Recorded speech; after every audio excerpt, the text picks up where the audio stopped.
Tom Moran here from Tom's Big Spiders, about to continue my husbandry series. I really appreciate the fact that this one has been received so well. When I originally started my blog several years ago, it was with mostly husbandry information, so it kind of feels good to get back to my roots and do some of these. The videos are a bit shorter, which allows me to produce them in a more timely manner. Some of the other videos were getting pretty long. I will be going back to them, and I'm working on several long videos as we speak.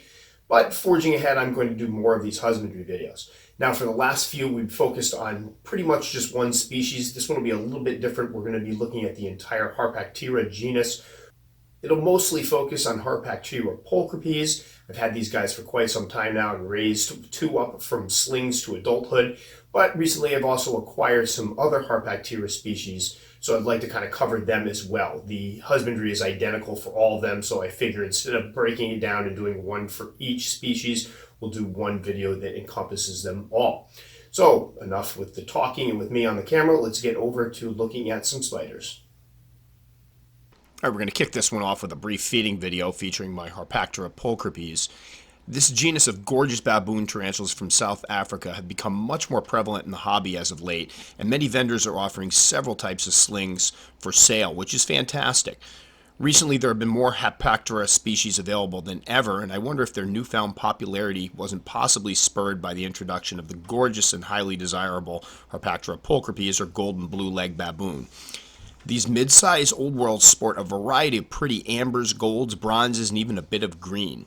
My first experience with this genus came with the H. pulchripes. Back in 2015, I acquired a sling and a juvenile female, and I immediately fell in love with this species.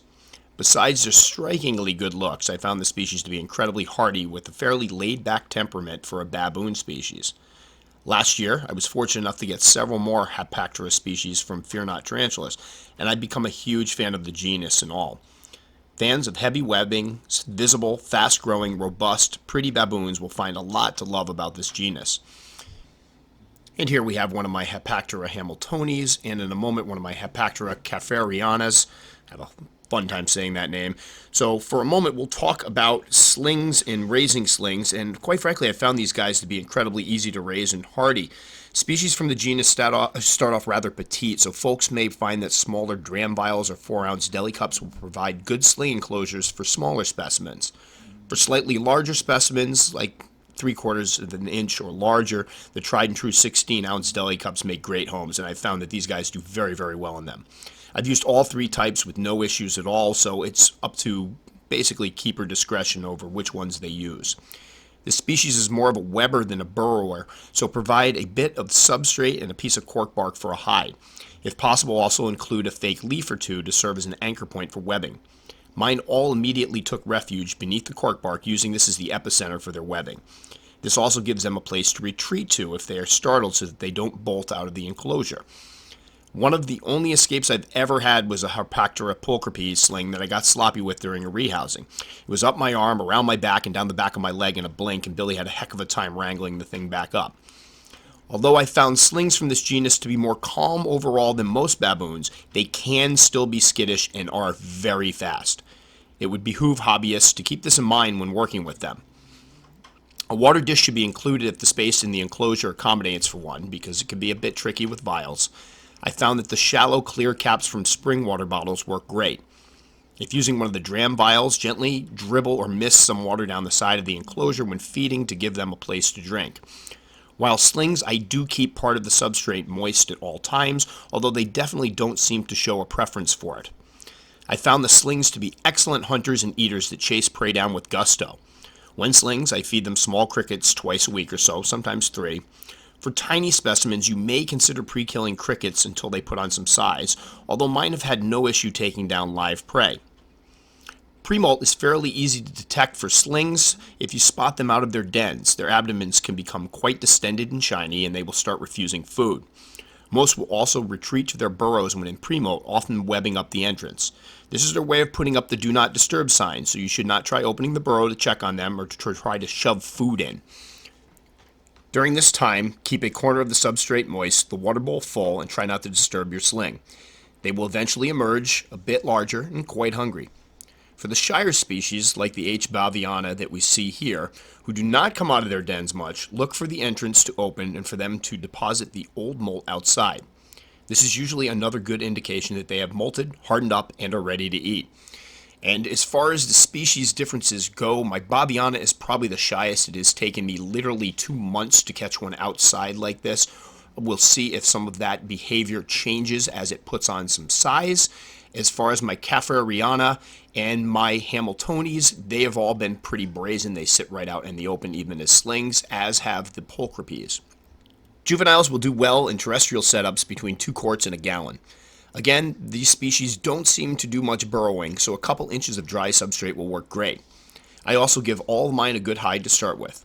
These guys are terribly fast, especially when spooked, so giving them a place to hide when you open the enclosure is definitely desirable.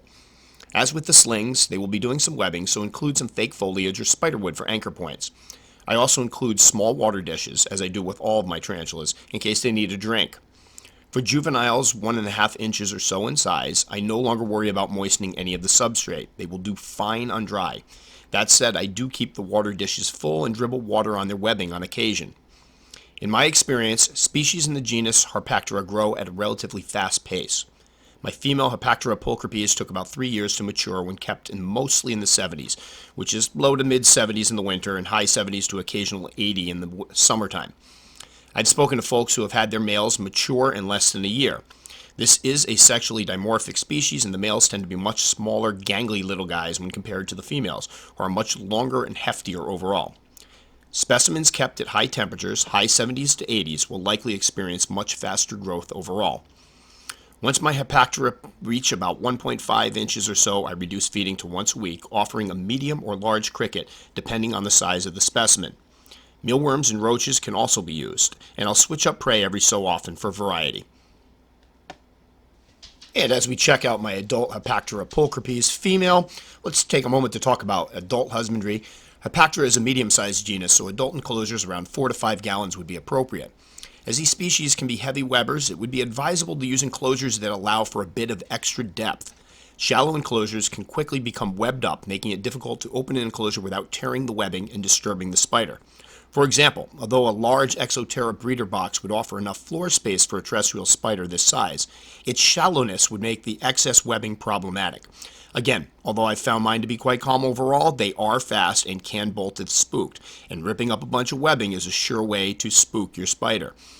Once they are ready to go into their adult enclosures, more thought can be given about decor. Again, it's important to remember that they will likely do a bit of webbing, so decorations that offer anchor points are advisable. I'll be trying out spiderwood in my adult enclosure, as the decoration not only looks aesthetically natural, but its many twisted branches offer a plethora of hiding spots and anchor points. At this point, they do not require moist substrate and do well completely dry. Again, include a water dish and don't bother with overflowing it. There's a good chance that your spider will web up the dish anyway. Webbing can quickly wick away water, leaving a dish bone dry in hours. If you notice webbing on the dish, you can trim it away with a small pair of scissors or use a second dish placed in the first. I like to use 2-ounce souffle cups to water my tarantulas, and when one of them gets webbed up, I can sometimes drop a fresh cup inside of it, pushing the webbing down a bit, and then fill it back up. It's a lot less intrusive sometimes than trying to clean out all the webbing from it. To date, only my 2 female H. pulchripes have reached adulthood, and both have remained fantastic eaters. One is out in the open all the time and makes a fantastic display spider, although the other one is a bit more elusive and tends to hide in her webbing. I suspect that my other 3 species I keep will continue their voracious eating habits as they grow. I currently feed my 2 old girls 2 large crickets a week, or sometimes a dubia, or even a lat roach, to kind of add a little bit of variety. They have only refused food when in pre-molt. Now, unfortunately, Harpactira species are not really beginner species, so we're going to have to give the red on this one. That said, for folks looking to get into keeping baboon or old world species, they could be good beginner baboons. And again, Harpactira pulchripes I've recommended a few times for the fact that they tend to be a little more laid back than other baboons, but the other species shouldn't be overlooked as well, and some of them are less expensive, which would make them more preferable to the very expensive Harpactira pulchripes. Alright, hope you enjoyed the video and got some good information out of it. As usual, if you've never been to my channel before and haven't subscribed, I usually put the little subscription circle right up here, and then I'll put some other videos here in case you want to check out some other stuff. Again, for those of you who are always watching my channel. I really appreciate it. Feel free to drop a comment in. For new people, feel free to comment as well and say hello. Thanks so much, and see you guys next time.